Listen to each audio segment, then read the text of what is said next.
You get to make use of some cards that are situationally very powerful. You get to use Searing, I don't want to get it wrong, Searing Blood, which is the new Searing Flesh. Right. And that card, when creatures are presented that it can target, the card's real good. All right, so we join these players in the middle of Game 3. Currently on the board, we have a Brave the Elements being cast on Brandon Wallace's side of the board. He has both Bramaz and Fleece main line, so quite the team assembled here.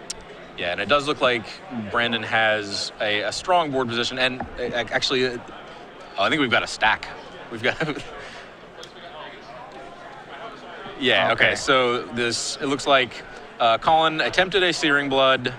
Brandon responded with Brave the Elements to give his creature protection from red, and Colin is now playing Skullcrack. Yes, and Skullcrack does stop prevention. Is that also true? So Skullcrack says that damage can't be prevented, which protection does prevent damage. However, protection also keeps a creature from being targeted by whatever he has protection from. So Colin's going to be blown out a little bit here.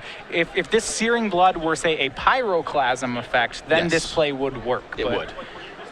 But all that's going on is legal here, but it's not going to work out the way that Colin wants it to work. And I'm actually not completely sure on the wording on Searing Blood. I don't know if... I'm pretty sure that he will not get the 3 damage. It's if the creature dies this turn, which is not going to die. So the Searing Blood is going to be countered on resolution.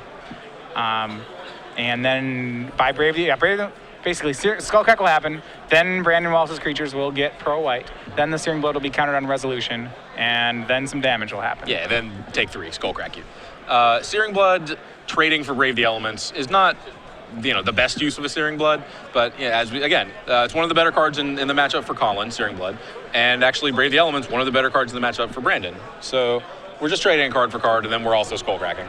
Yeah, so we're just Lava Spiking him with a Skullcrack, which in this matchup isn't terrible. I mean, I'm assuming that Wallace has access to Unflinching Courages out of the board. He has 3, yes. So there's a chance that by using this Skullcrack, that Colin has opened himself up to some pretty bad outs, but it's probably fine. And it looks like we see a Boros Charm also in Wallace's hand. Yeah, and I'm not actually sure where we are in the turn or whose turn we're even on either. So yeah, we're on Wallace's attack, and so this Boros Charm actually paired up with 7 damage he has attacking looks like it should be lethal. It does look that way. He's not scooping him up, so. I don't know what the mode chosen on Boros Charm was.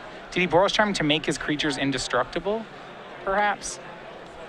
Okay. Oh, I don't know how that judge call was resolved. He didn't need to do that. Yeah, he didn't need to. It's possible that one of the weird interactions here, judges are put in a spot frequently where they have to avoid giving strategic advice. Yes, they cannot coach. So you just have to ask questions, which they will honestly answer. But if you ask the wrong questions, you may misunderstand the situation. It's possible that Brandon just asked the wrong question. He asked, does Skullcrack would Skullcrack mean that damage isn't prevented by protection? And the judge has to just say, yes, that's how that works. Oh, well, better give my guys indestructible. As it is, it looks like things should be decently okay for Wallace. Right now he's up 9-8.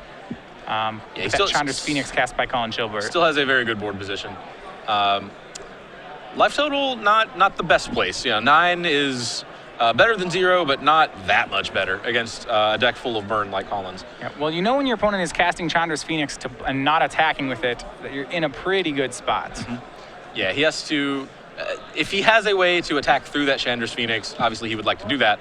But assuming that the Chandra's Phoenix gets to block, that's going to buy Colin 1 turn, which may be all he needs, actually. Colin could have another burn spell, say a Skullcrack or a Lightning Strike at end step, untap, cast 2 more burn spells, and that would be it.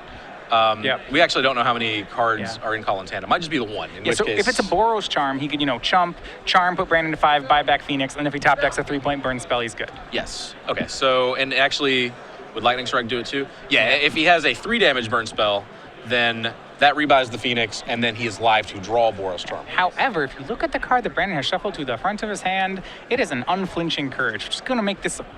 I don't even know if Colin can live through the turn, much less if he can deal with the Unflinching Courage. Likely not. He actually, it looks like he is choosing between Boros Charm and Unflinching Courage. Well, if you put Courage on the Bramaz, I don't believe Red White Burn has a way to deal 4 at 2 mana to a creature. Right. So you could block.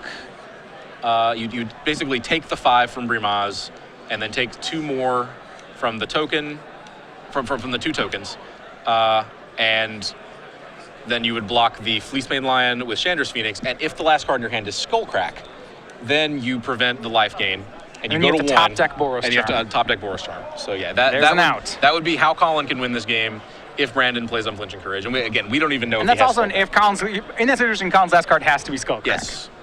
Yeah. Well, I think it kind of had to be Skullcrack already. So. All right, and there we see that's the play, Unflinching Courage on Bramaz. All right, so to survive, Colin has to make the right block. That last card has to be Skullcrack, and the card on top of his deck has to be Boros Charm. So you're saying Easy there's game. a chance? There's a chance. It's not a good one. Yeah. And Brandon has basically made the commitment by playing the Unflinching Courage. So not much left for him to do but shove. And it looks like that's what he is going to do. Everybody attacks. Another cat joins the party. So that is, as we said before, it's 5 trample damage from Bramaz. It's 2 from the cat tokens. It's 3 from Fleecemane. The only way Colin makes the correct block. So that's going to be 5, 6, 7. Show me Skullcrack. It's got to be Skullcrack. They go to the life pad. It is not a Skullcrack. Yeah, that won't do. Now, there may be some combination of cards that I am overlooking, but I think that Skullcrack was his only. Yeah, he's up to 14 now. That's way too big of a number. It was Lightning Strike. Yeah. So he Lightning Strikes Brandon, puts him to 11, buys back the Phoenix. He could draw Chain of the Rocks, assuming it's in his deck. And he drew another Lightning Strike for the turn. So even in that other situation, he was 1 damage short. Yes.